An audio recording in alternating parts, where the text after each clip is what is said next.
Assalamualaikum warahmatullahi wabarakatuh. Dewan Hakim yang mulia, izinkan kami memaparkan argumentasi kami dalam 3, 2, 1. Dewan ini mendukung singularitas teknologi. Sebelumnya, izinkan kami mendefinisikan kalimat yang ada pada mosi kali ini, berkata maupun berkalimatnya. Yang pertama, singularitas. Singularitas secara luas atau umum artinya adalah titik tunggal yang istimewa atau unik yang dimana hukum atau aturan atau pola yang ada tidak dapat lagi digunakan. Kemudian berlanjut kepada definisi yang kedua, yakni definisi dari teknologi. Teknologi adalah penerapan dari pengetahuan atau keterampilan atau metode dan alat untuk menciptakan, pengembangan, dan menggunakan hal-hal yang bermanfaat dalam mempermudah kehidupan sehari-hari manusia, membereskan masalah, serta meningkatkan efisiensi dan produktivitas. Kemudian kita berlanjut pada definisi yang utamanya, yakni definisi dari singularitas teknologi sendiri.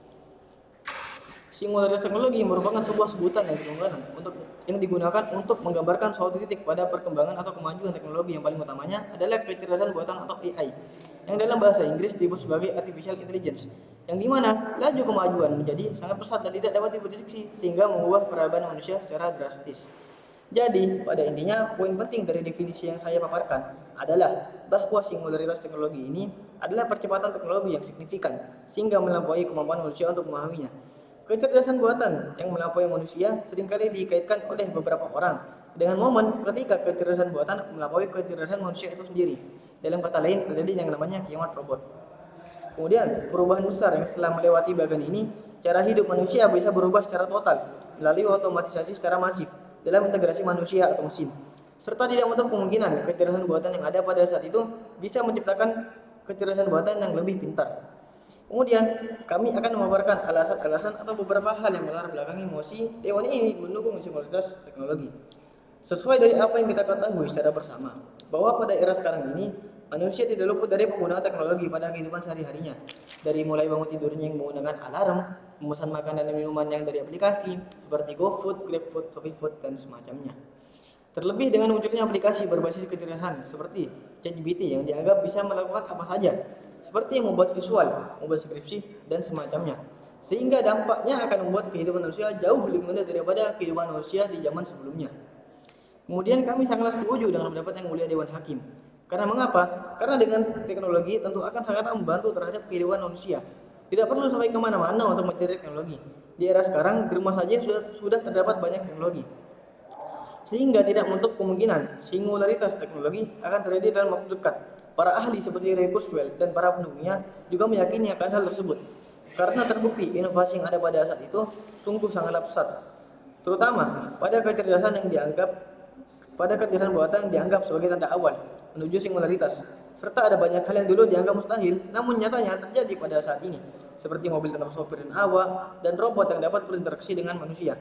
Dan solusi untuk mewujudkan singularitas teknologi ini adalah dengan melakukan pengembangan kecerdasan tingkat lanjut. Dan tentunya akan mendorong riset kecerdasan buatan bukan hanya spesialis dalam satu hal, namun juga mampu berpikir umum seperti layaknya manusia pada umumnya.